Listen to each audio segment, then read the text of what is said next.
Halo teman-teman semua, selamat datang di video materi presentasi dari kelompok 1. Pada kesempatan ini, kami akan mempresentasikan tentang pembuktian dan sanksi hukum kefarmasian. Adapun tujuan dari materi kami ini, yang pertama, membedakan lingkup pidana dan perdata dalam pelayanan kefarmasian. Yang kedua, membahas perbuatan yang melawan hukum dan pembuktiannya. Yang ketiga, membahas unsur kelalaian dan pelanggaran undang-undang kesehatan.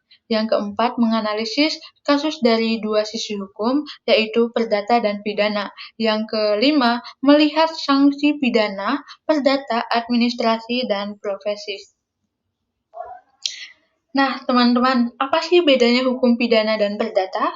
Hukum pidana adalah hukum yang berfokus pada perlindungan kepentingan umum dan hubungan antar negara dengan pelaku. Selanjutnya, tujuannya itu menghukum pelaku dan memberikan efek yang jerak.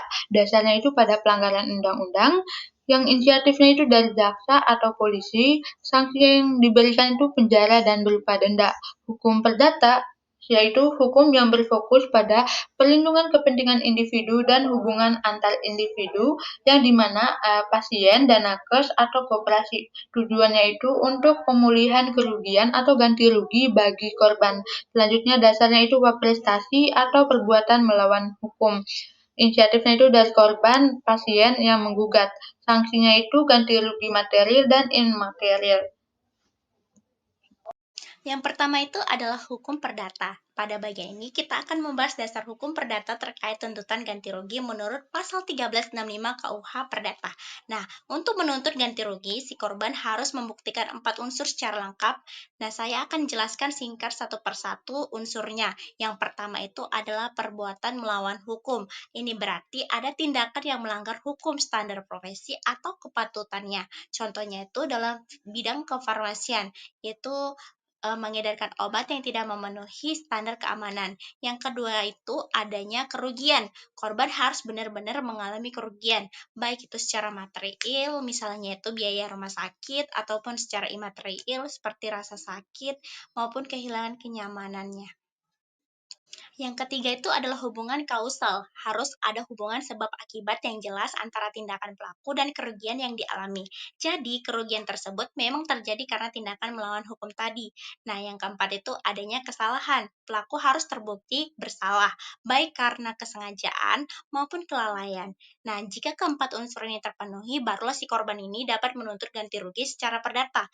Intinya, hukum perdata menekankan bukti adanya tindakan salah, kerugian nyata, hubungan sebab akibat, dan unsur kesalahan dari si pelaku.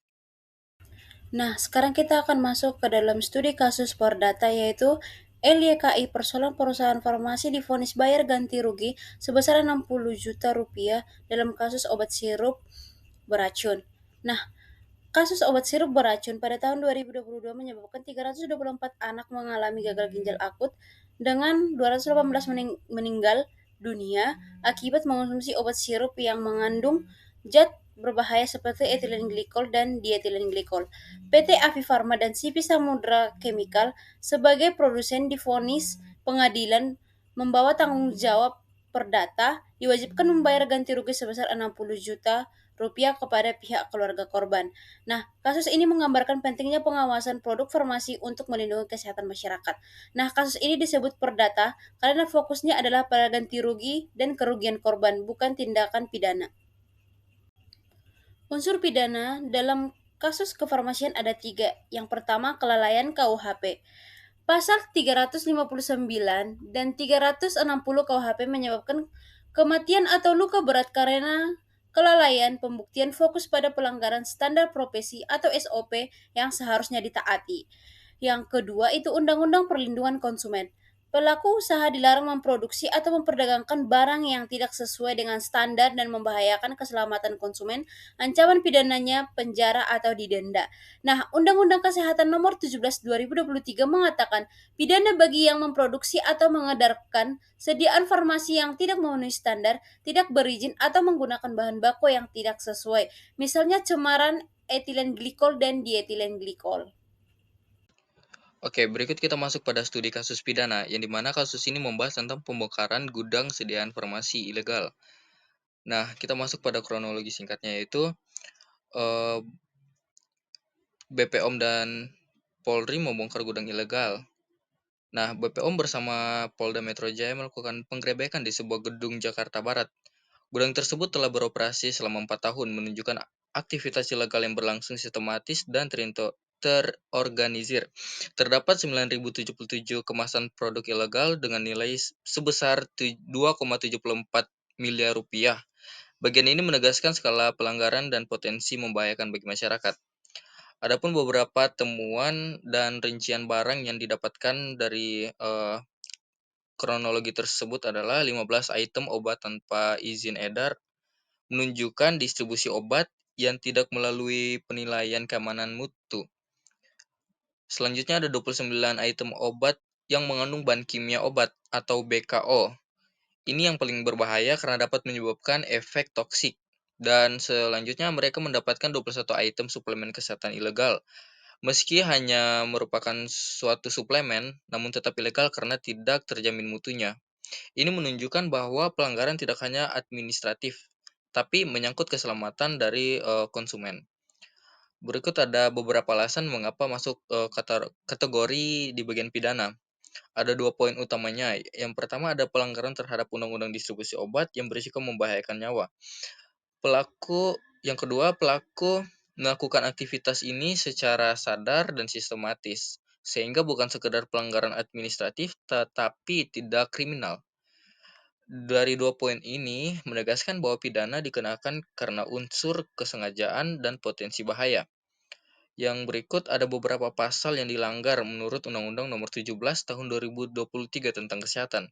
Yang pertama pasal 108 yaitu tentang mewajibkan izin edar BPOM. Yang kedua pasal 125 peredaran obat tanpa izin adalah tindak pidana. Pasal 138 yaitu tentang peredaran obat wajib memenuhi keamanan, mutu, dan manfaat. Bagian ini penting yaitu untuk menentukan legal basis dari penetapan kasus sebagai pidana. Berikut ini kita akan membahas tentang jenis sanksi dalam pelayanan kefarmasian.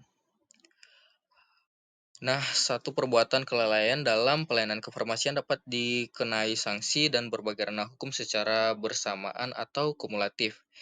Bagian ini dapat menjelaskan bahwa pelanggaran di dunia kefarmasian bisa dijerat lebih dari satu jenis sanksi, misalnya pidana, administratif, dan etika sekaligus.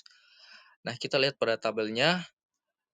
Yang pertama, sanksi pidana yaitu diberi sanksi pengadilan pidana. Bentuk sanksinya itu penjara untuk individu, denda untuk berporasi, yaitu untuk menekan bahwa jika pelanggaran membahayakan nyawa, konsekuensinya adalah kehilangan kebebasan.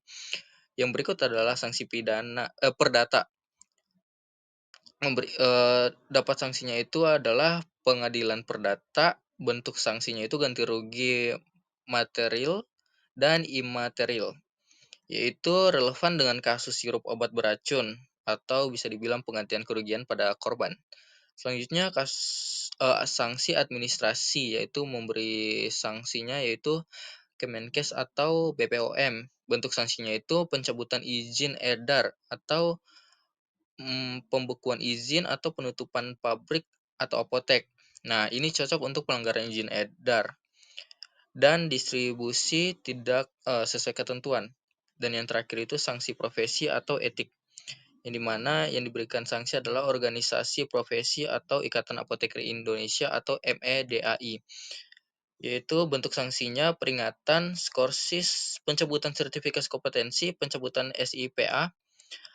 Nah, ini bertujuan untuk menegaskan bahwa tenaga kefarmasian juga bertanggung jawab secara etik, bukan hanya secara hukum.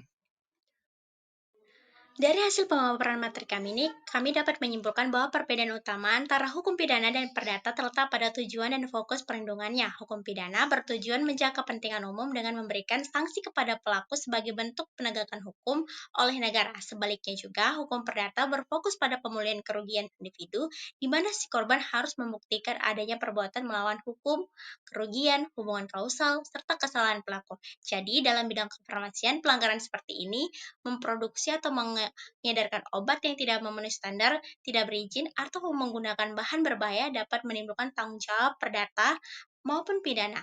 Aturan yang digunakan meliputi KUH KUHP, Undang-Undang Perlindungan Konsumen, dan Undang-Undang Kesehatan. Secara keseluruhannya, pelanggaran di sektor kefarmasian membawa konsekuensi serius karena menyangkut keselamatan masyarakat dan perlindungan si konsumen. Berikut sumber literatur yang kami gunakan dalam pemaparan materi ini.